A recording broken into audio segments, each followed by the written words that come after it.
2 ans après leur rencontre, Adélaïde et Kevin ne se comprennent plus. Entre eux, tous les coups bas sont permis. À 22 ans, la jeune femme qui ne supporte plus que son compagnon l'ignore et ne la désire plus, ne se gêne pas pour le lui dire. On dirait des vieux, là, sérieusement. Non. Ne pas coucher pendant un mois avec sa gonzesse, Ouais. c'est qu'il y a un truc qui cloche, hein, excuse-moi. Déjà, c'est pas un mois, c'est 2 semaines. Ouais, je compte pas les jours, moi. Non, Je mais peux c'est à peu compter près avec toi, ça. parce que ça date tellement que compter... Voilà, quoi. Une fille qui a vraiment envie, elle vient aussi, elle me saute dessus. Hein, Voilà, toi, c'est pareil. ça que t'attends. C'est pas à moi de tous les jours de venir te voir, bah tiens, mets-moi un petit coup. Non, c'est pas à moi de faire ça, je suis désolée. Ça n'a rien à voir avec bah ça, si, déjà. ça a à arrête de voir avec mélanger ça. Tout, t'es Bah pas une- si, bah si. Des fois, on fait l'amour, après, je joue au jeu. Voilà. Bah en gros, c'est ce que je viens de te dire. Bah oui, je sais Putain. ça. Bah, exprime-toi mieux au lieu de dire des conneries. Bah c'est ce que je viens de te dire, on fait l'amour, après tu te mets au jeu ou tu t'en vas, c'est ce que je te dis. Il n'y a plus de câlin, c'est t'attends vraiment d'avoir envie pour... Bah moi regarde, hier t'avais envie, bah tu as dit non parce que voilà, je suis désolée, moi je suis pas dès que t'as envie. Voilà. Réfléchis un peu, avant ouais. t'étais tac tac tac tout le temps, un vrai lapin. C'est tout le lapin. Et maintenant, putain le lapin, bzzzt, il s'est rabaissé Bah carrément. non, mais voilà, il y a plein de soucis, donc après, forcément, t'as peut-être pas que ça à faire. Eh ben moi je vais aller chercher un homme qui est pas mal gaulé pour voir.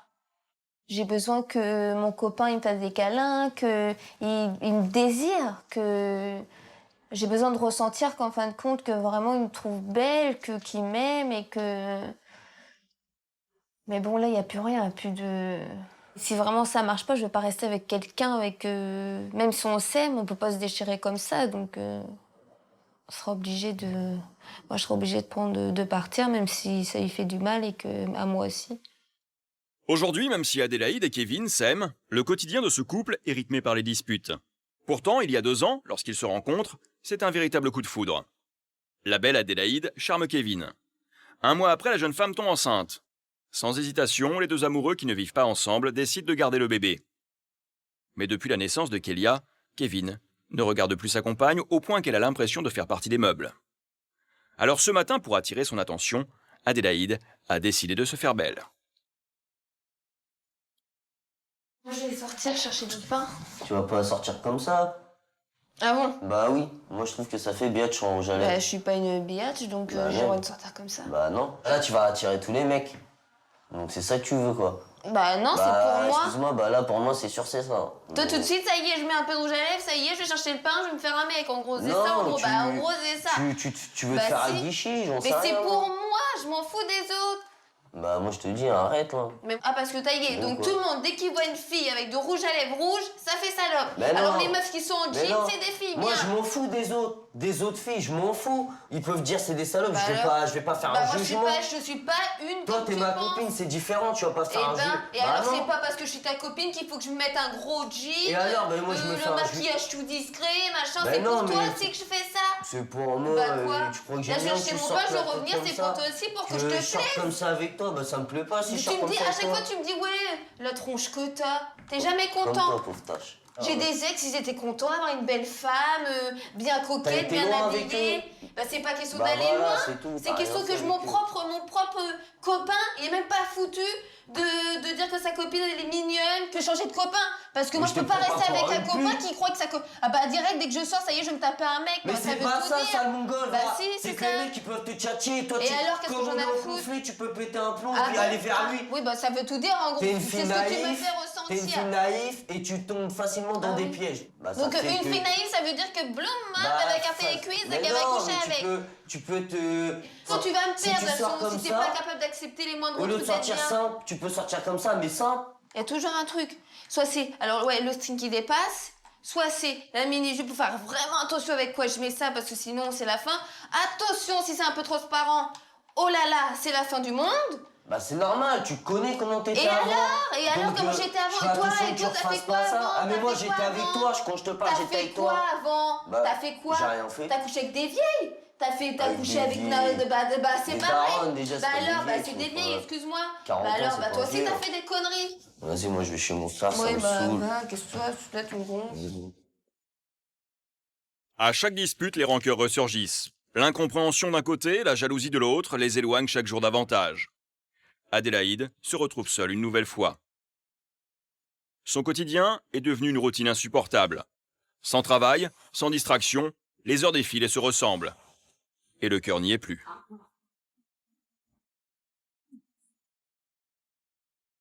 Moi, je me sens pas bien parce que j'en ai marre en fait. C'est vrai que je suis dans une bulle. C'est Kélia, le ménage. Et puis la seule façon d'être un peu plus proche de lui, c'est le provoquer parce que sinon, c'est vrai que on n'a pas de vie ensemble. En gros, c'est ça, c'est comme si on était des copains. On est chacun de notre côté.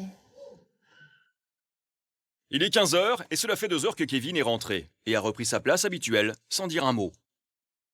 Adélaïde n'a pas digéré la dispute de ce matin. Lasse de se plier au bon vouloir de son homme, elle tient à lui mettre les points sur les i. Toi, tu sors, tu fais ce que t'as envie. Moi, je reste enfermée, c'est toi le plus gêné. Mais je t'enferme pas, arrête de sort si t'as envie de sortir. C'est toi qui me dis où je dois aller, où je dois faire. Bah non, Non. moi j'ai envie d'un peu... Tu me dis on sort pas tous les deux, je veux sortir avec maman, toi. mais je suis femme aussi, Ah oui. j'ai envie de... Tu mélanges voilà. tout aussi. Non, je mélange pas tout. C'est juste, je fais attention que tu fasses pas n'importe quoi, c'est normal. Ah oui. Bah, parce c'est en qu'avant, tu faisant faisais ça que n'importe tu vas quoi. me perdre. Hein. Je te le dis quand même. Hein. Bah si, parce que tu m'étouffes. T'es tout le temps derrière mon cul. Il y a toujours un truc qui va pas. Bah, ça je te l'ai va, déjà mais dit. sur plein de C'est en trucs, faisant ça que tu on vas te me laisse ta perdre. carte bleue, tu niques tout, on te laisse ça. Allez, il y a Mais oui, toujours un tu truc. sais très bien, vas-y, arrête. Tu mélanges tout aussi. C'est toi qui mélanges. Il y a plein de trucs qui fait que je gueule maintenant, c'est toi. Avant, je gueulais jamais. Ah bon? Au début, j'étais gentil avec toi pendant mon 8 Mais mois, même je moi, te je suis disais rien. renfermée à cause de Tu me toi. prenais la tête et tout, je te disais rien. C'est et toi tout. le plus gêné. C'est toi qui as la Bah non. meilleure vie, monsieur. C'est lui le plus gêné. Non mais là, j'hallucine. Quelle meilleure vie? Oh, il me saoule. Pour moi, c'est normal d'avoir un contrôle sur ma femme. C'est vrai que les femmes, ils sont plus faibles qu'un homme. Ils peuvent, juste d'une tristesse ou de quelque chose, quelqu'un qui la réconforte, bah, tomber dans son piège et ensuite, juste pour un plomb de cul ou quoi que ce soit. Après, voilà, je fais attention à tout ça. Donc, après, moi, les femmes, j'ai pas vraiment confiance. J'ai jamais eu confiance aux femmes, mais jamais. Et Adélaïde, je sais pas, des fois, je me dis que peut-être que si elle pèterait trop les plombs, elle pourrait sortir et sous coup de colère, elle me trompe ou n'importe quoi. Même si elle l'a pas voulu. Et puis, bah, moi, je vais pas lui pardonner. Depuis 8 mois, Kevin est devenu extrêmement jaloux. Il vit avec la peur au ventre, redoutant que sa compagne le trompe. Apparemment, je suis trop jaloux. Alors, quand il reçoit des amis, il est mal à l'aise. Bon, je vais dans la chambre. Ouais. Adélaïde préfère s'éclipser pour éviter un nouveau conflit. Pendant qu'elle attend sagement dans la chambre, monsieur lui a tous les droits. Avec ses copains, Kevin tente de justifier son comportement excessif. Une fille, ça reste une fille. C'est-à-dire que quand je m'embrouille avec, moi j'ai peur qu'elle aille... Tu vois, on sait jamais, je m'embrouille avec, elle sort, et coup de tête, elle aille plus bien, et elle me trompe. Tu vois, le mec, il trouve les mots, et que la plupart des mecs, tu sais très bien, nanani, c'est facile, tu tchatches et tu l'as dans la poche, la fille, si elle est malheureuse. Après, on a un minimum aussi tous les deux à se respecter, à se dire, pour moi, les boîtes, par exemple, je suis contre. Parce que quoi, moi je trouve que si t'aimes ta copine, si t'as pas envie de la perdre, t'as pas l'emmener en boîte. Même s'il se passera rien, il pourrait un jour... Tu vas avec elle. Ouais, mais même avec, moi j'y arrive pas parce que j'arrive pas à m'amuser. Ouais, je vais te c'est bloquer. sûr. Ouais, tu la surveilles et tout. Face aux propos machistes de son homme et son interdiction formelle de sortir en boîte de nuit, Adélaïde perd son sang-froid et prend part à la discussion. Au pire, C'est casse-cou, c'est comme si tu m'emmenais à la télé, là, le truc, là, quand tu vas sur l'île et que tu t'enclos. Bah, si toi t'as envie d'aller, vas-y, mais après, on dirait que tu veux perdre notre couple, c'est tout. Tu vas faire quoi? Parce que je vais en boîte, c'est perdre notre couple. Mais non, c'est parce que ben, moi, imagine, même si j'y vais avec toi, je vais me sentir mal. Tu sais comment je suis dans ces situations-là. Il te surveille. Et même pas, c'est même pas que je vais essayer de pas le surveiller, mais je vais pas être bien, même si je sors. Je vais avoir un truc. En boîte, il y a toujours des mecs. mecs qui viennent pour te coller et tout. Ouais, même si toi tu fais rien, et moi j'aurais peur que Il y en a tout ça le soit temps. à cause d'eux, et aussi, tu vois. Puis après, ça part mal. Ah mais c'est dingue, hein. Le jour Laura elle a fêté ses 22 ans. On aurait pu aller en boîte tous les quatre, enfin avec sa famille. Bah non, t'as même pas passé un mois, t'as pensé que à toi. Ouais, quand c'est comme ça, tu sais, t'aurais pu. Après, tu sais, moi, c'est mon avis perso. Hein. Moi, je serais toi, j'aurais dit, ouais, vas-y, on y va tranquille et tout. Ou au pire, c'est ce que Ah, tu mais on a fais. Kélia allez, aussi, et va. puis moi, Ouais, la t'as boîte, j'ai petite, pas c'est envie. sûr. Ouais, il y en a Tu veux aller en boîte? Vas-y. C'est pas Après, question ça que me je saoule, veux moi, si je absolument parle aller de en trucs boîte, en c'est boîte. pas question de ça. C'est question que t'as confiance en moi en rien, alors c'est pas Bah pour oui, avoir bah confiance alors, en bah, moi à la boîte, ça c'est Pourquoi on est là? sûr. Parce que là, on est en train d'en parler, donc je vais faire des Non, efforts. après, c'est pas, donc. je pense qu'il a la peur, toi, du genre, tu vas en boîte, tu vas aller faire péter le cul. Il y a toujours un mec Ouais, qui il y est a là pour ça te aussi, coller. hein, Même les si- Mais entières, t'es jaloux de je tous les commence- mecs. Mais c'est normal. Tu te prends vraiment trop C'est la ça. tête pour moi. Tu te fais trop de films. Pour c'est toi, je ça. suis voilà Tu la devrais être seule content. unique. Bah, tu devrais être content. Je suis contente, mais sais tu pas. m'étouffes. Je t'étouffe, je suis pas non plus là, te mettre l'oreiller sous. sans la tête. Et le jour où je partirai, bah là, t'auras plus de caisses pour pleurer. Ouais. Après cette mise au point, Adélaïde repart dans sa chambre. Je pensais qu'elle était pas trop heureuse non plus, mais je pensais pas qu'elle était à un point comme ça. Je sais plus quoi penser en fait. Alors que Kevin est sorti une fois encore, Adélaïde est désemparée. Elle fait appel à son unique amie, Ça va? Ouais, toi? Laura. Ouais. La jeune femme ne supporte pas l'égoïsme de Kevin. Et comme d'habitude, c'est elle qui réconforte Adélaïde. Déjà, moi, je serais toi, déjà, je l'écouterais même pas. Quand il te dit de rester enfermé, bah, tu te promènes, tu prends ta fille, tu vas te balader. Mais le truc, c'est qu'on s'engueule, moi, quand j'entre. Eh ben, c'est pas grave. Et puis, tu veux que j'aille où, toute seule? Bah, tu veux, je sais Moi, pas, je tu connais vas faire un personne petit tour ici. dans... Ouais, t'es comme moi, tu connais personne. Quand je vais aller chez mes parents, monsieur, il gueule, il trouve toujours une excuse. Non, moi, ça me pèse vachement. Tu te demandes si tu vas pas le quitter ou... Faut que vous preniez un peu de recul. J'ai les nerfs. En plus, je sais même plus, je sais pas, j'ai les nerfs contre lui. C'est chiant qu'on s'engueule devant tout le monde comme ça. Ah, c'est sûr que même nous, quand on vient chez vous et puis qu'on voit que vous vous engueulez, on est mal à l'aise. Hein. Bah ouais, On c'est n'est ça. pas bien. Donc du coup, plus personne ne veut venir. On fait que de s'engueuler tout le temps. Alors du coup, après, vous vous retrouvez que tous les deux, puis bah, Ouais. à part vous engueuler, c'est tout ce que vous faites. Quoi. Alors du coup, là, je sature. J'aimerais bien que ça redevienne comme au début. On se faisait des câlins, on sortait ensemble. On s'engueulait, mais bon, lui, il se rend pas compte. Face au désespoir d'Adélaïde, nous faisons appel à Karine Grandval. Bonjour. Bonjour Adélaïde. Bonjour. Karine. Allez-y, entrez. Merci. Bonjour. Bonjour Kevin, Karine. Au vu du comportement possessif de Kevin et de son attitude à l'encontre de sa compagne, notre coach ne va pas mâcher ses mots. Est-ce que vous vous rendez compte à quel point vous dirigez toute sa vie? Tu le sais en plus. Vous décidez de tout. Bah oui. Ça vous paraît normal? Bah non, mais moi aussi, on en avait déjà parlé que je trouvais pas ça normal que je commande un peu tout, mais voilà, après je vais pas reparler. Non mais C'est ça. Kevin, foutez-lui la paix, laissez-la tranquille. Laissez-la faire à sa sauce. Arrêtez de tout diriger.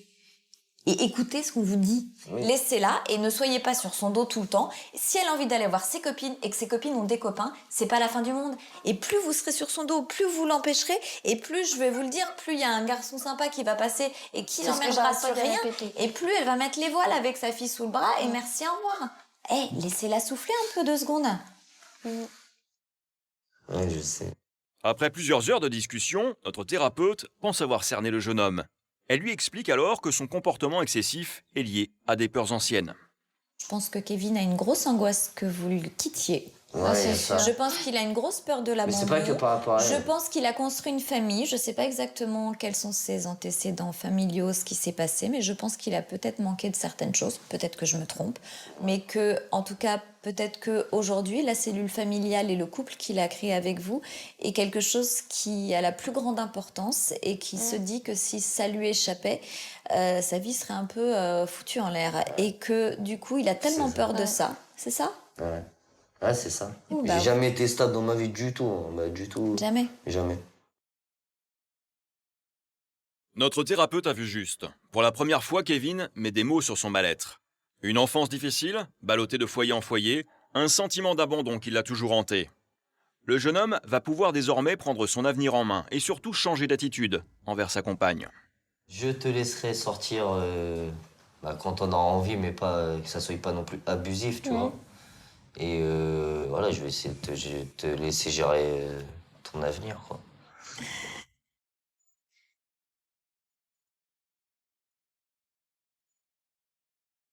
Voici maintenant un document bouleversant. Le combat quotidien de 2 jeunes femmes atteintes d'anorexie-boulimie. Une maladie trop souvent incomprise par les proches. Je me lève le plus tard possible en me disant « Aujourd'hui, je serai plus forte que la nourriture ». Si j'en suis là aujourd'hui, c'est parce que j'ai été prise au piège par cette maladie. C'est plus fort que moi. Je commence à faire à manger. Je me mets devant la télé et je mange. Non, je dévore. Au départ, ce n'était qu'un jeu pour perdre du poids, pour contrôler mon corps. Mais la maladie a été plus forte que moi et m'a rapidement prise en otage. Je me sens salie par toute cette nourriture. Il faut que j'aille vomir. Je me sentirai mieux. J'ai du mal à marcher, mais je me dirige vers les toilettes pour y rester un bon quart d'heure.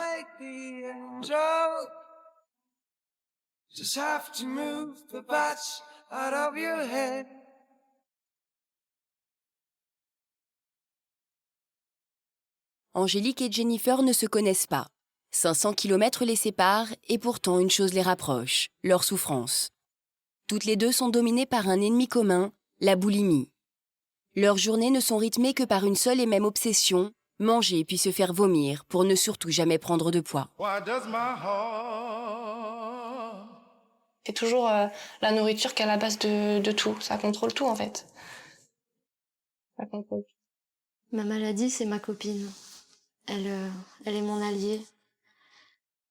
Je l'aime bien. Je peux pas vivre sans parce qu'elle fait partie de moi. Tout comme Jennifer, Angélique est persuadée que personne n'est en mesure de comprendre ce qu'elle ressent, surtout pas ses parents. Alors que le dîner s'organise, Angélique est déjà en train de manger devant la télé.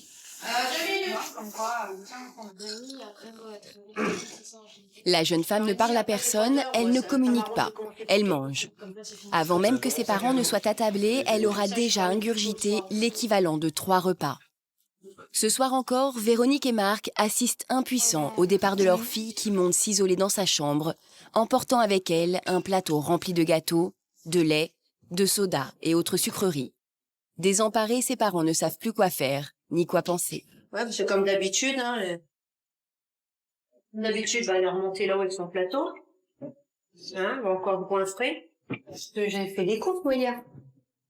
J'en ai fait hier des courses. Oui, j'ai tout mis en bas avec le pépé.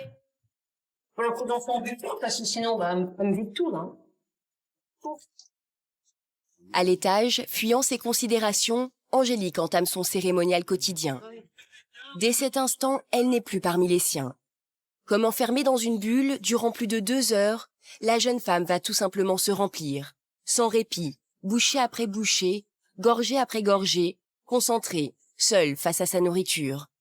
Plus rien d'autre ne compte, rien ne l'arrête, jusqu'au moment où son corps décide que c'en est trop.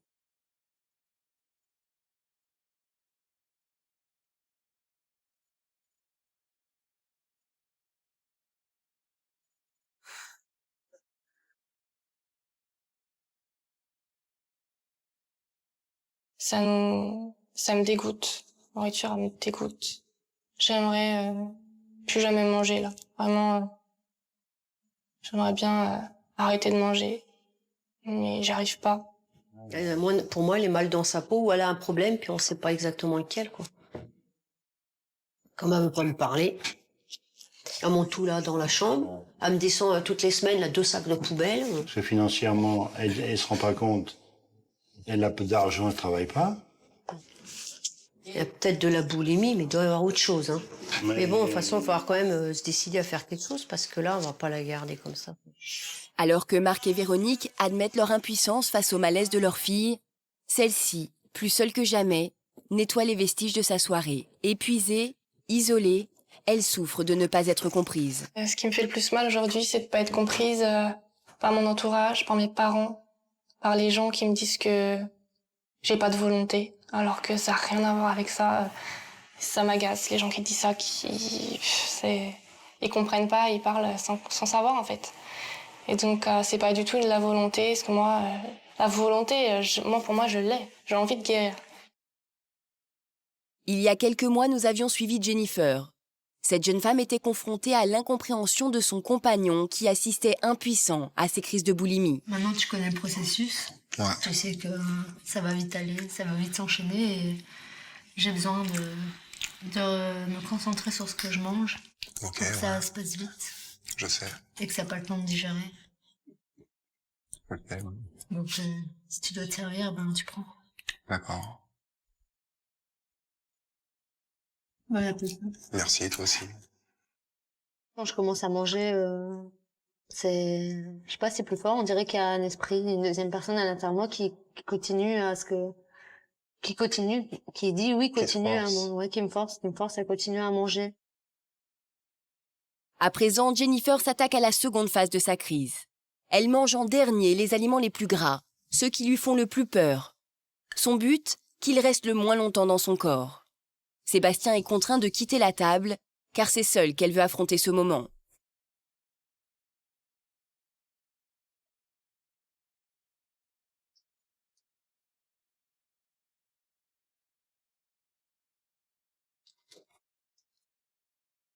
Once upon a time, I was of the mind to lay your burden down and leave you where you stood. And you believed I could, you'd seen it done before. I could read your thoughts and tell you what you saw.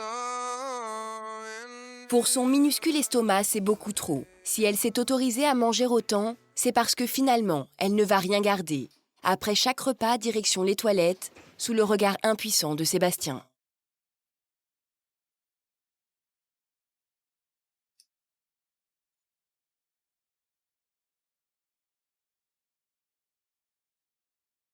Quand je vomis, j'ai l'impression que tous mes soucis que j'ai dans la tête, ben, je les ai fait sortir. J'ai besoin d'être lavée un peu à l'intérieur et de pouvoir me sentir toute légère, de juste me sentir que je suis un peu propre et que j'ai pu enlever toutes ces saletés. Et ça, c'est la partie où je me sens très bien après une crise. Mon état d'esprit est très bien. Pour clore le rituel, pendant plus d'1 heure, Jennifer va s'employer à effacer toute trace de sa crise, comme si elle n'avait jamais eu lieu. Si au début de leur relation, il y a 8 ans, Sébastien a tout fait pour empêcher ces crises, aujourd'hui, ils se sont désarmés et s'inquiètent pour l'avenir. Alors, ça va mieux? Non, pas trop. Comme toujours après. Des moments de tension. Fatigué? Ouais, fatiguée. T'es consciente que tu pourras pas faire ça tout le temps, toute ta vie? T'en es Je suis consciente? consciente, tu vois. Bah ouais. D'autant plus avec les petits. Après, ça sera plus, une fois que les petits vont manger avec nous à table, ça sera plus pas, enfin, ça serait bien de plus le faire, quoi. Ça me fait peur, hein, pour après. Mais j'essaye de penser le moins souvent et... D'accord. Est-ce que tu le sais que je souffre de tout ça? Au fond de moi, je sais pas si tu souffres, hein, parce que je ressens pas ce que toi tu ressens. Ouais, Mais je sais que ça doit te faire mal. Quand je suis dans ces périodes-là, je sens pas tout ce qui m'entoure, j'en ai pas conscience, hein. C'est moi, c'est ma personne, je fais attention qu'à moi, j'arrive même pas à me contrôler moi-même, donc je sais que je me détruis aussi, peu à peu, je le sais. Moi, si tu veux, ce qui me fait peur, c'est le fait que je sais que tu pourras pas faire ça tout le temps, quoi. Je pense qu'au bout d'un moment, tu vas avoir un problème. Si tu descends à 35 kilos, tu auras plus la force de rien. Ah non, non. Tu le sais, je le sais, quoi. J'aimerais bien que t'arrêtes tout ça. C'est pas possible. Tu le sais que c'est pas possible. Pour l'instant, c'est pas possible. Je sais bien que c'est pas possible pour l'instant. Hein. Je peux juste faire un effort de partager un repas, et même non, c'est pas possible. Pour l'instant, je conçois pas de manger normalement avec toi et sans qu'il y ait une crise après, c'est pas possible. C'est vers 17 ans que tout a commencé. Mes parents se disputaient souvent et pour éviter ces crises entre eux, j'ai voulu attirer leur attention sur moi en me faisant du mal et en perdant beaucoup de poids. Ce que je ne savais pas, c'est que je ne pourrais pas faire machine arrière. C'est un miracle qui m'a sauvée. Malgré la maladie, j'ai réussi à avoir 2 enfants avec Sébastien, l'homme que j'aime. Mes 2 grossesses rapprochées m'ont permis de mettre ma maladie entre parenthèses. Maintenant, je suis l'heureuse maman de Nolan et Luca. Ce sont mes enfants qui me donnent la force de me battre, même si aujourd'hui encore, la nourriture est mon obsession et mon ennemi. De son côté, Angélique, elle, s'enferme dans la solitude et le silence. Pourtant, enfant, elle est une ravissante petite fille joyeuse qui pratique la gymnastique, s'amuse avec ses 2 grands frères et se sent très proche de sa maman. C'est au début de l'adolescence que la situation commence à se dégrader. Sans comprendre pourquoi, Angélique s'éloigne peu à peu de sa famille. 2 ans plus tard, elle fait ses premières crises de boulimie. Au début, c'est 1 crise par jour, mais aujourd'hui, Angélique en est à 3 crises quotidiennes. Il y a personne qui comprend, même mes parents, les amis comprennent pas. Donc voilà, je suis dégoûtée, de tout en fait. Au début, je pensais que c'était un peu du cinéma, quoi. Et le doute y est encore un peu. J'ai du mal à admettre que vraiment, elle a le problème de boulimie. C'est un peu comme un jeu, un vice. Elle est rentrée dedans et puis elle n'arrive plus à s'en sortir, quoi. Pour moi, ça doit être ça. Pour moi, elle se bat pas. J'aimerais bien que ça s'arrête parce que vraiment, j'en ai marre. Franchement, parce que pour moi, c'est du gaspillage. Puis c'est pas une solution non plus. Ce soir encore, chacun ira se coucher sans avoir réussi à communiquer. 2 mondes sous le même toit et pourtant à des millions de kilomètres l'un de l'autre. Le lendemain, Angélique se lève le plus tard possible. Elle veut à tout prix retarder la première crise de boulimie. Comme tous les matins, direction la balance. Un rituel destiné à vérifier qu'elle n'a pas pris 1 gramme. Il ne faut surtout pas dépasser 54 kilos. Je sais pas pourquoi elle se pèse. Elle mange pas, mais elle se pèse. Peur de prendre du poids, peut-être, je sais pas. Je fais quelques frites, et puis nous, on mange un peu de viande rouge. Si tu veux, il te reste un croc. Un croc. Pas très faim. Ah oui, t'as pas très faim, bon. Tu dis ça, mais après, tu vas voir les frites, tu vas venir en manger. Je serai dans ma chambre, je les verrai pas. Ah, tu vas dans la chambre, tu les verras pas. Bon. Tout à l'heure. Moi, je sais plus quoi lui dire, je sais plus quoi faire. Je sais pas. Malgré les demandes répétées de sa mère, Angélique lutte mais ne cède pas. Elle tient bon et ne partagera pas le déjeuner familial. Même pas un peu de frites? Non. Non? Comme ma tata, j'ai pas faim. Ça va regarder manger. Ouais, bon. Oui, on mange bien. C'est parce que tous les midis, elle mange pas. Et pour éviter une nouvelle crise, Angélique choisit de sortir en ville avec son meilleur ami Jérôme. Et là où tout le monde voit une jolie jeune femme bien proportionnée, Angélique, elle, ne pense qu'à changer ce corps dans lequel elle se sent si mal. Ah bah elle est très bien. Ça, c'est vraiment pas... Non, j'aime pas du tout. Ça fait des grosses patates. Non, mais j'aime pas du tout. Je vais la enlever. Ouais, sans dire un saucisson. Moi, je me vois comme une... Enfin, je me vois avec des formes, des bourrelets, de la graisse. Je vois de la graisse partout. Je me vois pas comme les autres ils me voient, en fait. On a beau me dire, t'es belle, NJ, t'es belle, t'es mignonne, t'es bien faite, t'as pas à vouloir maigrir. Non, moi, dès que je peux maigrir, faut que je maigrisse. Et non, je serai jamais trop maigre, en fait. Avec 3 crises quotidiennes, Angélique n'envisage pas de manquer de nourriture. Presque tous les jours, elle et sa mère se rendent au supermarché. Véronique s'agace car Angélique, sous l'emprise de la maladie, ne réalise pas le coût engendré par ces rituels. Ouais, va chercher tes bêtises, là.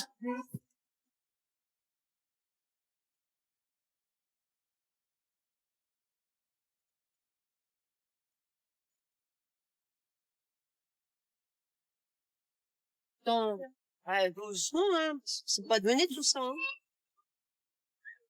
Ça, c'est nouveau. Ouais, c'est nouveau, 8 € au kilo, hein. Eh oh, ça se paye le nouveau.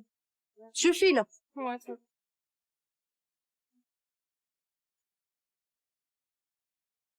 Avec un budget de 500 € par mois juste pour les crises d'Angélique, Véronique a du mal à accepter ses dépenses pour des aliments qui seront rejetés aussitôt après avoir été ingérés. Combien vous m'avez dit? 24. Oh, 24. Tenez. Avoir mangé et me dire après, tout ce qu'elle a avalé, là, c'est pour rien. Parce que pour moi, c'est pour rien. Les courses ne seront même pas rangées dans les placards, car à peine rentrées, Angélique se réfugie dans sa chambre et le processus redémarre inlassablement.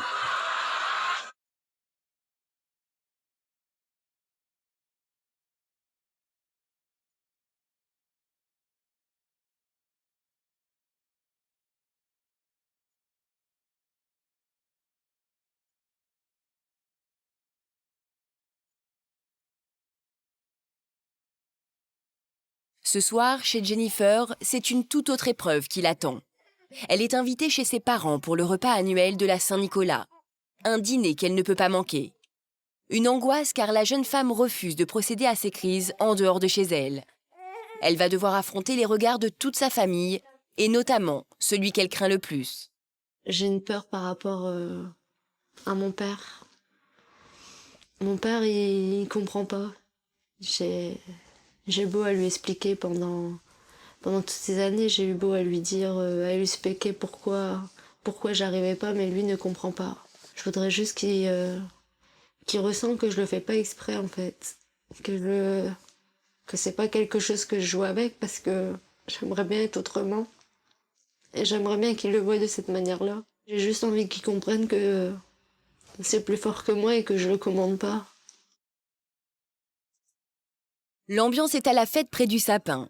La famille est réunie autour de l'apéritif, mais Jennifer reste à l'écart dans la cuisine. Malgré la faim qui l'assaille, elle ne touche à rien. Vers 21h, elle ne tient plus. La panique l'envahit. Je sais pas en fait que si je vais manger, j'aurai envie d'aller... Bah si, ça je sais. Alors, tu peux comprendre que là c'est un moment difficile, surtout que j'ai mal au ventre. Bah ouais. J'ai mal au ventre, j'ai faim, j'ai rien mangé et... Normalement, là, on est à la maison, on est en train de manger. Jennifer, tu veux manger à table? Je t'ai acheté un petit plat, là, comme t'aimes bien. Mange un petit peu, un tout petit peu. Hein? Tu fais plaisir? Je fais plaisir, j'aimerais bien faire plaisir. Mais oui, ça va aller, allez. Hein. C'est pas beaucoup, hein, ou bien tu fais semblant? Tu fais semblant de manger. Bah, tu as ton plat à côté, tu prends ta fourchette, je sais pas, moi, tu fais quelque chose... Ça me pèse. Mais oui, je sais bien, ça te pèse, mais... Mais tu peux pas t'imaginer comment je suis redescendue bien bas. Je l'ai vu, c'est Jennifer, et j'essaye de pas le montrer parce que tu sais qu'est-ce que ça me fait, moi. Moi, je sais. Tu le sais, hein. Regarde, qu'est-ce que j'ai passé et tout, je peux pas y penser.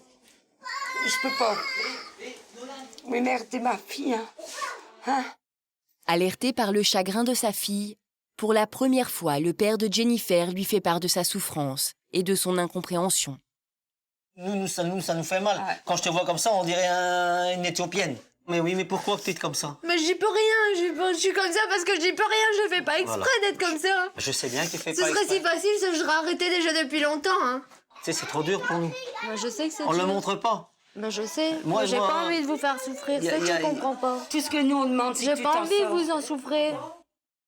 Bah non. Parce que je sais que c'est pas c'est bien, ton père, allez, il tient toi aussi, allez. Je sais. Tu seras pas sur le côté. Jamais de la vie. Hein? Allez, on va les manger. Ah bah écoute, ça fait du bien que ton père il te prenne dans tes bras, c'est milliard. Et donne un bisou à ta fille. Voilà, c'est tout ce qu'elle voulait.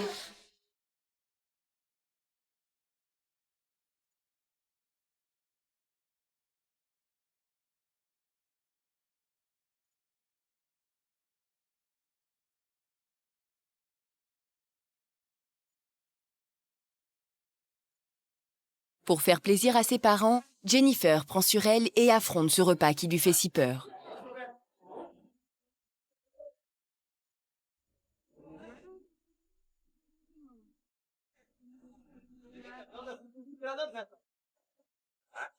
Ce soir, pour la première fois, Jennifer ne se cache pas seule dans la cuisine pour manger. Elle affronte sa maladie au grand jour et fait sa crise aux yeux de tous. They were pretty and blue.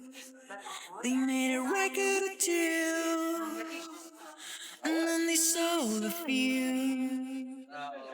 Some people try to put them down in words, but little did they know those words can't hurt me now. You never seen your own in inside. That's why you can't understand me. Should be afraid of your own pride.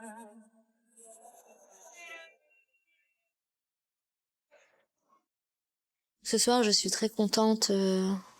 Ça a été un jour de victoire. J'ai pu rester un petit peu dans mon monde, à l'écart, tout en restant avec eux, mais dans ma tête, j'étais à l'écart. Malgré l'exploit de la veille, les vieux démons refont surface.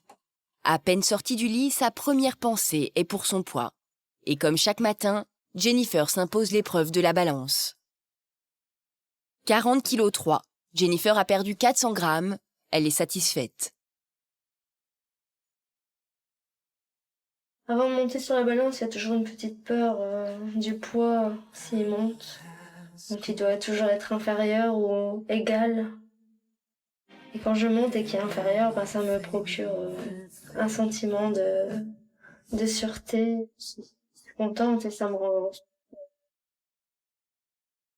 C'est dans mes attentes, mon but c'est de maigrir et quand je vois que je maigris encore tous les jours. C'est comme une réussite.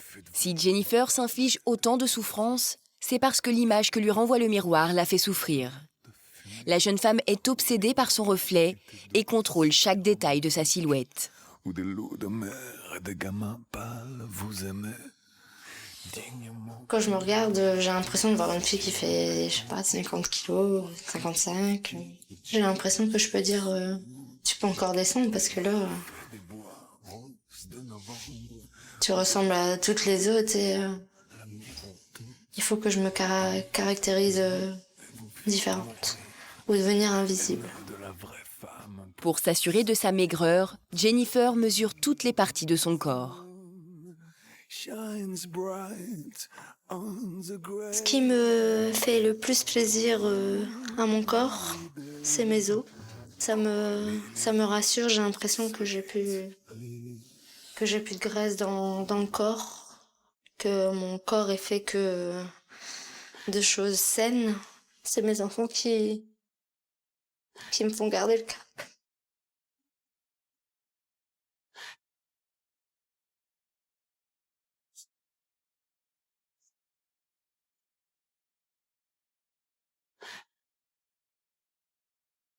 C'est très dur de pouvoir gérer une maladie quand on a 2 enfants. Ce matin, Véronique et Marc, qui ne comprennent plus et n'acceptent plus cette situation, tiennent à avoir une explication avec leur fille. Tu vas pas non plus passer ta vie tout le temps dans ta chambre. Qu'est-ce que vous voulez que je fasse avec vous? Vous faites rien, vous parlez pas, vous avez rien à raconter. Mais même quand on parle de quelque chose... Vous m'énervez, de toute façon, vous parlez, ça m'énerve ce que vous dites. Parce que t'es nerveuse, c'est toi, tu t'énerves, il y a tout qui t'énerve. C'est comme là, tu me dis, ouais, c'est mon problème si je vomis et tout. Ouais, c'est ça que vous faites de toute façon. Il vient d'où le problème? Pourquoi tu fais ça?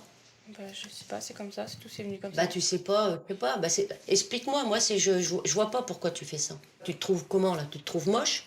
Je suis grosse. T'es grosse? Je vois bien. Mais t'es bien. Moi, j'aime pas comment je suis, c'est tout. T'aimes pas. Mais tu voudrais être comment? Plus mince, c'est tout. Plus mince? C'est quoi plus mince pour toi? C'est plus mince. Comme les gens anorexiques? Non, c'est squelette, là, c'est moche. Tout le monde dit que c'est moche, en plus. Ça sert à rien de causer, on est toujours au même but. Ouais. On va, là? Bon, Pleure pas, ça fait mal. Ouais. Chérie. Laisse-moi. Laisse-moi, parce que j'en ai marre, ça fait plusieurs jours. Tu crois que je me supporte aussi? Ça finit toujours par des larmes. C'est pour ça, d'abord, j'ai pas envie de parler avec eux, parce qu'après, chaque fois, c'est pour chialer. J'ai assez chialé dans ma vie, moi. J'ai eu du mal avec toi, maintenant, c'est avec les gamins. J'ai l'impression que j'en verrai jamais le bout, moi. Jamais.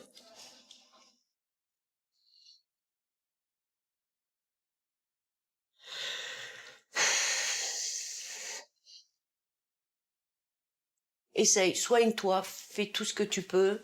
Moi, je serai toujours là aussi, si tu as besoin de moi. Je m'arrangerai Et puis, va où tu veux. Choisis un centre. Je t'aime, Angélique. On se le dit pas souvent. Mais bon, tu iras à ton tour quand tu seras maman, j'espère. Tu verras que c'est pas facile la vie d'être mère. Hein.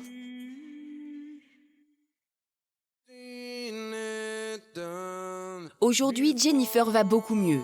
Grâce au reportage que nous avions réalisé, elle a pu réellement se voir telle qu'elle était.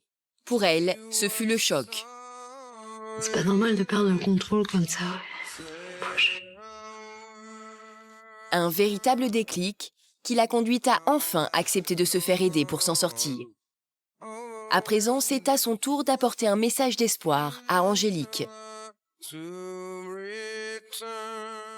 Quand je te regarde, je me vois moi il y a quelque temps. Je considérais que cette maladie, elle faisait partie de moi. C'était aussi ma meilleure amie. Maintenant, moi, je me sens très bien. Je suis très heureuse. Je me sens en pleine forme. Je suis plus fatiguée comme je l'étais avant. Parce qu'avant, j'étais très réservée, très renfermée. Maintenant, j'ai envie de sortir, voir mes amis, faire des restos avec eux, aller au ciné, sortir en boîte. J'ai envie de bouger. Rester chez moi, c'est devenu un enfer. Et c'est ce que je veux te faire comprendre, c'est qu'il y a toujours une issue à quelque chose, bien que tu t'y crois pas. Non, j'y crois pas du tout. Je sais très bien que tu n'y crois pas parce que j'ai passé par là. J'imagine pas du tout ma vie sans... Mais ce que tu dois franchement faire pour y arriver, c'est trouver des thérapies de groupe. Pour moi, une thérapie de groupe, je vois pas parler avec des gens. Mais ça aide beaucoup. Pour moi, je vois pas en quoi ça va m'aider. Je vais en parler et quand je vais rentrer chez moi le soir, ça reviendra au même. Je serai chez moi toute seule. Il y aura plus tous les gens avec... Ça aide beaucoup parce que tout ce que tu as à l'intérieur de toi, que tu fais passer dans la nourriture, tu vas l'évacuer avec des autres personnes. Donc c'est déjà tout ce que tu ressens mal en toi, il sera déjà évacué par autre chose que la nourriture. J'ai envie que tu en prennes conscience et que tu vas de l'avant. Parce que c'est vrai que quand je te vois, je me revois moi en arrière. Moi, dans ma tête, je me dis que toi, j'ai l'espoir que toi, ça soit moi dans quelques années, quand j'aurai guéri, quand je pourrai manger normalement, que je serai plus obsédée par la nourriture. Donc je vais essayer de faire les démarches qu'il faut pour passer à l'étape supérieure. Et en tout cas, sache qu'aujourd'hui, ça m'a fait du bien de parler avec toi, de parler avec quelqu'un qui me comprend, qui a été comme moi dans le passé. Et donc ça m'a fait vraiment du bien d'être comprise. Et que je te retiendrai au courant pour les démarches que je fais par la suite. 3 ans plus tard, encouragée par la guérison de Jennifer, Angélique a elle aussi vaincu la maladie. Un chanteur de 38 ans qui vit au crochet de ses parents. Tu te lèves. Je suis debout là, ça y est, tu m'énerves là. Je te casse la gueule demain matin. On cause de problème dans la famille, toi. Il n'y a que toi qui commence ça. Ici, il y a des règles, ici. Tu habites chez papa et maman, il y a des règles. Qu'est-ce qui va te revenir, ce mec là? Arrête! La musique, c'est plus fort que moi. Je sais plus quoi dire. C'est pas ma vie, je suis pas travailleur, moi. Moi, mon travail, c'est la musique. Un jour ou l'autre, j'y arriverai. À 38 ans, après un divorce et 2 enfants, Antoine, dit Tonio, est retourné vivre chez papa et maman. Cet éternel adolescent a décidé de devenir chanteur professionnel. Seulement voilà, il oublie trop souvent qu'il a déjà un travail et c'est à Charlotte, sa maman, de venir gentiment le réveiller dès 3 heures du matin. Tonio, debout. Ça fait 3 heures que je t'appelle. Debout. J'arrive. Mais ça fait depuis 3 heures du matin que tu me dis que t'arrives. Je suis debout. Mais tu es pas debout, tu es dans le lit. C'est que t'es pas debout. Justine, laisse-moi me réveiller. Mais oui, mais tu dors. Tu es pas réveillé, là, tu dors. Lève-toi. Mais j'arrive. Arrête. Oh, tu vas rester là 100 ans. Mais oui, je resterai là 100 ans. J'arrive, fais le café, j'arrive. Le café, il est fait. Je veux que tu te lèves. C'est le matin. Pas, ça y est. Non, mais lève-toi, je veux te voir debout. Ça y est, je suis levé. Non, mais quand je te vois debout, oui. Tu es encore dans le lit. Voilà, ça y est. Non, mais là, par terre. Là. Lève-toi, descends. Ah, ça va, j'arrive, allez, c'est bon, allez. Mais hors de question pour Charlotte de laisser son fils replonger dans le sommeil. Si elle le lâche, ne serait-ce qu'une seconde, elle le sait, il n'ira pas travailler. C'est bon, allez. C'est bon? Dépêche-toi. Non, debout. Lève-toi. Ça va, je me lève là, c'est bon. Debout.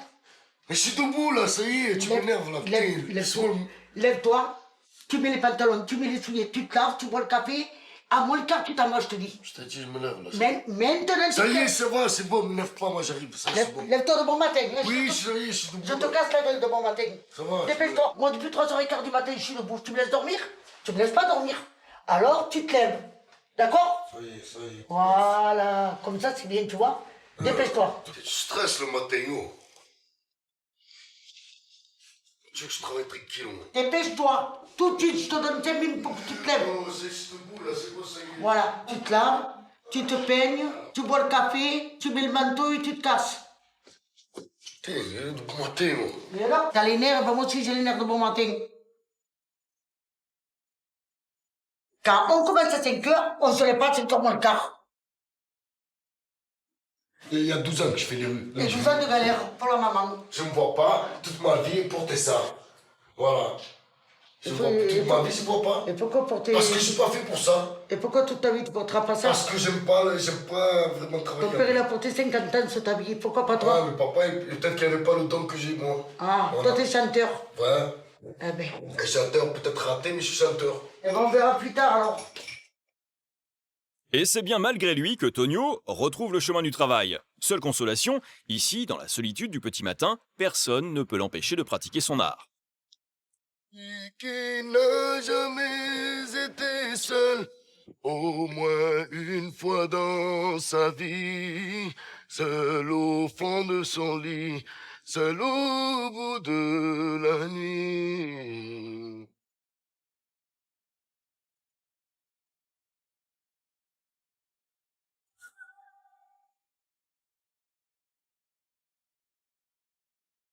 Je suis pas travailleur, moi. Moi, mon travail, c'est la musique, c'est partager des bons moments avec les gens. Je m'en fous de l'argent, je vous le répète, j'en ai jamais eu, peut-être que j'en aurai jamais, mais c'est pas ça qui me fait de moi une star. Je suis pas une star, je suis rien du tout, je suis un homme comme tout le monde, mais qui est passionné et que la passion lui a bouffé sa vie. 15h, de retour à la maison, Tonio est venu en force afin de répéter, et tant pis pour ses parents et ses voisins. Hé! Arrêtez! Arrête! Ah, maintenant, tu me casses le délire? Eh ben oui. Oh, papa, il a mal à la tête, ça suffit. Maintenant, il en a marre. Bon, c'est bon, les gars, là, de toute façon, tu m'as cassé le délire. J'ai plus envie. Voilà. D'accord. Juste au moment où je me sens bien, tu me casses tout. J'ai pas le temps de jouer demain. C'était aujourd'hui ou jamais. Après, mes musiciens, ils ont une vie, ils ont des enfants, ils ont pas que ça à faire. Mais comment on fait depuis 3h du matin, je suis levé? Eh ben, j'ai mal à la tête, moi, je suis fatigué. Je parle pas, je vais m'énerver. On s'en va, nous, on va aller voir ailleurs. On va naviguer et on va trouver un petit coin où on va être bien. Allez. Et ne me prenez plus la tête. Incompris et excédé, Tonio s'en va guitare à la main, et tant pis s'il ne trouve pas grâce aux oreilles de ses parents. Ici, au milieu de nulle part, il a son public tout conquis. Il est 23h et Tonio erre toujours dans la rue. Manu, son grand frère, est venu le chercher. Il veut qu'il aille se coucher car demain, une dure journée de travail l'attend. Le taf, c'est important. Ouais, c'est ce que tu nous dis. Sachant qu'à 5h, on travaille. On travaille à 5h. 5h du matin, on travaille. Mais je me lève, t'inquiète. Ouais, j'assume. Ta vie, c'est ça, quoi. C'est jouer dans les restaurants. Déjà, pour pas gagner, alors on met pas un franc. Ça me plaît. Non, mais ça me plaît. Mais bon, là, tu t'es régalé. Ouais. 2h du matin, on est là dans les rues. Promets-moi que demain matin, tu te lèves pour aller au boulot. C'est pas facile, là. Comment? Mais je te le promets, voilà. Non, tu m'as promis? Oui, je te le promets, allez. Bon, alors on rentre à la maison. Ouais. Et demain matin, c'est-à-dire dans 2 heures, au taf. Ça va. Y a pas de souci. Mais une fois son frère parti, c'est un tout autre discours que tient Tonio. Il est 2h du matin et le chanteur invétéré vient enfin de trouver une personne à son écoute. Il compte bien en profiter et n'est donc pas prêt de rentrer. Ami Wawa, I love Marie, avec moi. Ami Wawa, I love Marie. Ami Wawa, I love Marie. Ami Wawa, lele, Ami Wawa, lele, Ami Wawa, I love Marie.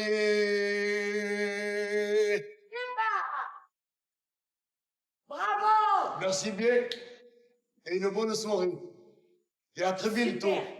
Super. C'est gentil à vous, je vous remercie. Je déteste tous ceux qui parlent un peu trop fort. Le lendemain matin, 10h, épuisée de se battre avec Tonio, Charlotte a demandé à ses fils de lui venir en aide. Car aujourd'hui encore, le musicien ne s'est pas levé. Tu peux aller au boulot? Je suis pas levé. Tu t'es pas levé? Non. J'ai essayé de réveiller, ça n'a pas réveillé. C'est toujours pareil avec lui. C'est Je bon. dors pas la nuit. Je fais rien. Il a manqué encore le travail. Je sais pas où il est allé hier soir. Il est insupportable. Les vieux, ils en ont marre, les vieux. Mais Ils en peuvent plus, là. je sais que les vieux en ont marre. Ils en ont marre. Ils te voient pas aller travailler. Ils te voient sortir la nuit jusqu'à des 2h du matin. Ouais. Qu'est-ce qu'ils vont faire de toi? Qu'est-ce que tu vas devenir? Je pose pas la question. Je vis. Après, on verra si je prends une mauvaise route. Attends, tu te crois où, là? Là, on peut plus vivre comme ça. On peut plus. Moi, tu sais quoi, je vais partir de la maison parce que tu es avec Internet toute la nuit, 5h du matin, la télé allumée. Moi, je peux plus supporter ça. Papa, il en peut plus. Il est fatigué, papa. Il a le diabète. Il a manqué encore le travail. Il va le foutre à la porte.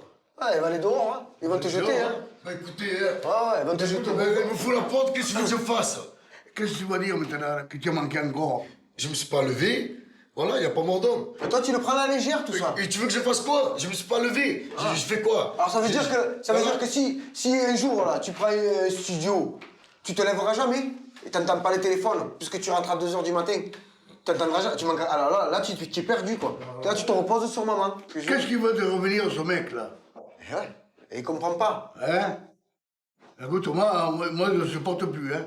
Tu écoutes ce qu'il te dit? Tu crois que je prends pas en considération ce qu'il dit? Ouais, mais apparemment, je me suis pas levé. Écoutez, vous comprenez pas? Si vous voulez que je fasse. Mais on veut que tu travailles. Je me suis pas levé. Je suis pas arrivé. Je suis fatigué. Je suis humain. J'ai un organisme qui me fatigue. Il ne sort pas alors quand tu travailles. Ouais, mais c'est plus fort que moi, ça. Ça me fout. Ouais, ça me fout, on le sait. Hein. Non, c'est pas que je m'en fous. Il y a le papa et maman ici. Eh ouais. Non, c'est pas ça, c'est pas que je m'en fous. Moi, c'est ce que j'aurais aimé, être comme toi, ne pas avoir de passion, aller travailler pour mes enfants. Tu crois que je suis fier de ce que je fais? Je suis conscient, mais après la musique, c'est plus fort que moi. Voilà, j'arrive pas. Quitte à être clochard. Quitte à être clochard. Tant pis, je serai clochard. Quitte à être clochard. Et qu'est-ce que je fasse? Ici, il y a des règles, ici. Tu habites chez papa et maman, il y a des règles. Tu dois rentrer tôt. Tu dois pas les gêner. Tu respectes pas parce que... Tu respectes pas parce que nous, on est des vieux, on veut la tranquillité. On veut la paix, comme on dit en français. Si Manu est aussi virulent avec son frère, c'est que depuis des années, il le voit de plus en plus s'accrocher à son rêve fou, vivre de sa passion pour la musique. Rien, ni personne, n'arrive à le raisonner. Je suis passionné et que c'est ma vie, ça a toujours été ma vie. J'ai toujours négligé mes parents, je ne les ai jamais écoutés. La musique, quelque part, elle m'a rendu des choses bien dans ma vie, mais j'ai été malheureux aussi dans ma vie parce qu'elle m'a beaucoup déçu. Dans le sens que j'ai abandonné ma famille, mes enfants, je les vois presque plus. Et même 2 ans après leur séparation, l'ex-femme de Tonio ne comprend toujours pas pourquoi son mari a laissé la musique ruiner et détruire leur vie de famille. Salut! Ça va mes enfants? Hier, je me suis couché très tard, j'ai répété, et voilà. Ah, ben oui, répétez pour pas un rond. Un jour ou l'autre, ça payera. Un jour, rappelle-toi. Et tu prends les petits ce week-end? Ah non, ce week-end, je peux pas. Comment ça, tu vas pas prendre les petits ce week-end? Ce week-end, je peux pas, je vais jouer. Si ça fait 15 jours que tu les prends pas. Ben, je suis venu les voir. C'est pour ça que je suis venu aujourd'hui. Ah oui, tu es venu les voir, ouais, 5 minutes. Ben, 5 minutes, ça va, je peux pas me permettre. Tu le sais que la musique, c'est important pour moi. Ah oui, c'est important, mais les enfants, c'est pas important. Mais mes enfants, je les aime. Ta femme, c'était pas important, ta vie de couple, c'était pas important, et tes enfants, sont encore moins importants. À la base, t'es venu voir les enfants. Oui. Donc va voir les enfants. Mais j'y vais. Un jour, mes enfants seront fiers. Toi, t'as jamais cru en moi. D'aujourd'hui, je suis le plus malheureux de la terre parce que... Ma musique, elle a bousillé ma vie, quelque part. Et c'est pas pour autant que je vais lâcher. Je vais jusqu'au bout de mes rêves. Et si je le fais, c'est pour mes enfants qui soient fiers. Qui disent que papa les a pas quittés pour lui.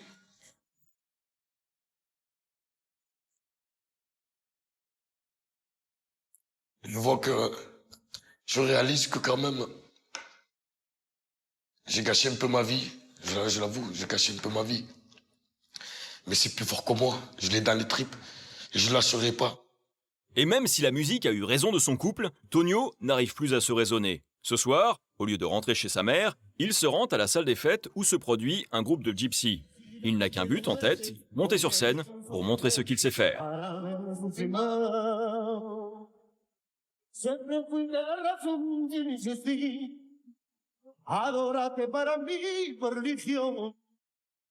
Les chansons s'enchaînent, les minutes défilent, et en fin de soirée, pour le dernier morceau, c'est à lui.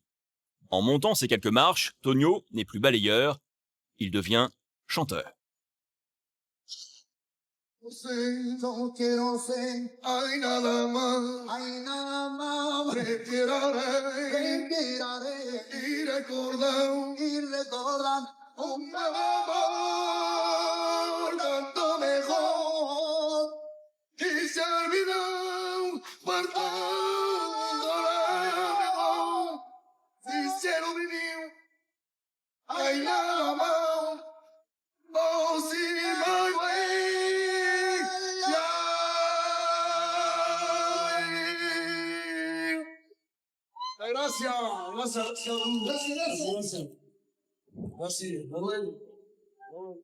Le rêve n'aura duré que 5 minutes. Mais même si les pros sont déjà repartis vers d'autres scènes, Tonio, plus déterminé que jamais, ne peut s'arrêter là, même face à une salle vide. Tu perdais ton sommeil si tu l'attendais pas. Garde-la. Garde-la. Tonio refuse de voir la réalité en face. Alors, pour lui venir en aide, Karine Grandval se rend chez lui. Mais contre toute attente, c'est Manu, le grand frère, qui attend notre spécialiste. Je suis le frère Antoine.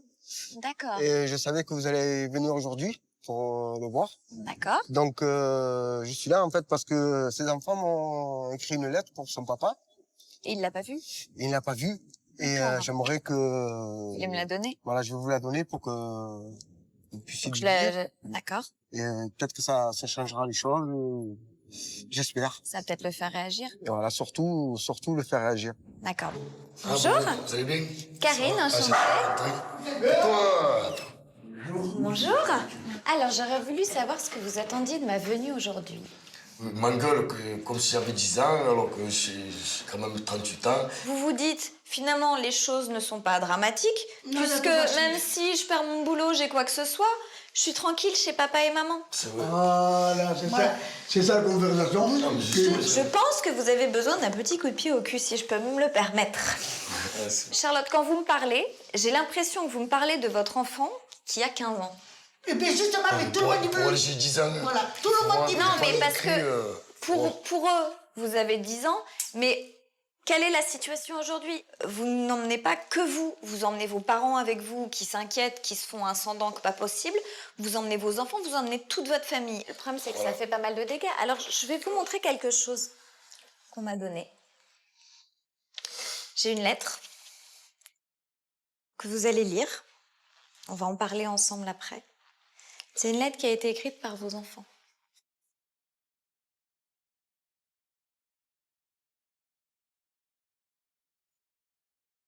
Papa, même si tu n'es plus à la maison, sache que je t'aime et que je ne pourrai jamais t'oublier quoi qu'il arrive. Je te souhaite de réussir dans la musique, tu peux y arriver. Voilà, c'est juste quelques lignes pour te dire que même si tu n'es plus avec maman, tu restes mon père. Je t'aime.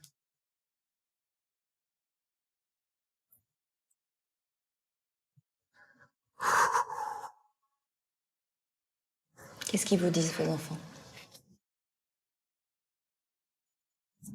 Ils disent que même.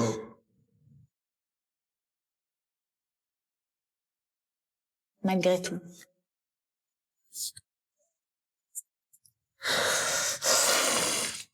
Alors, Antoine.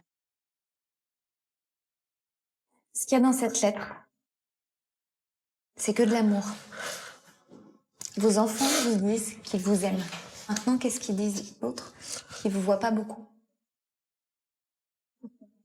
À cause de la musique. C'est pas un peu cher payé? Est-ce que vous pensez que vos enfants ont pas plus besoin d'avoir un père, un vrai père, que d'avoir un père qui ne voit jamais mais qui fait de la musique? C'est quoi la priorité? C'est eux. Je sais. Je suis pas un exemple pour eux. Je suis pas un exemple. Mais Dans la vie, on est maître de son destin. On est responsable de ce qu'on fait, Antoine. Est-ce que vous pensez que c'est à vos enfants de vous écrire cette lettre-là aujourd'hui? non, Et c'est à vos enfants de vous dire qu'ils vous aiment? je suis même surpris, quoi. Est-ce que vous avez les...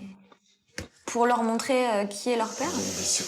Depuis l'âge de 15 ans, je rêve d'être connu, tout ça. Et à l'heure d'aujourd'hui, je vois qu'il n'y a rien. Donc j'ai tourné en rond et je sais que mes enfants, ils me manquent tout le temps. Parce que là, l'exemple qu'ils ont de vous, c'est quelqu'un qui, globalement, se foule pas trop pour travailler, qui, avec deux enfants un peu ados, vit encore chez papa et maman, qui ne s'occupe pas de ses enfants. Est-ce que vous pensez que vous leur donnez les valeurs qu'il faut, le goût du travail et ce qu'il faut comme bagage pour s'en sortir dans la vie? J'ai pris conscience que le travail, c'est très important, ne serait-ce que pour montrer à mes enfants que, voilà, c'est le rôle d'un père de montrer l'exemple. Que vous assurez? Si j'ai pas mes enfants, j'étais perdu. Antoine, il ne tient qu'à vous, aujourd'hui, de prendre les bonnes décisions. Maintenant, je voudrais que vous preniez un papier et un stylo et que vous répondiez à vos enfants, que vous leur écriviez une lettre dans laquelle vous leur dites exactement à quoi vous vous engagez vis-à-vis d'eux.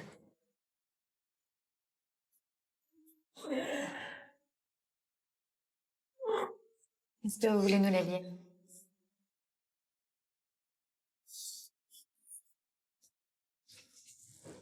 Je m'engage à être un père exemplaire à vos yeux et partager des moments en famille. C'est dur? Pourquoi c'est dur comme ça? Parce que je les aime.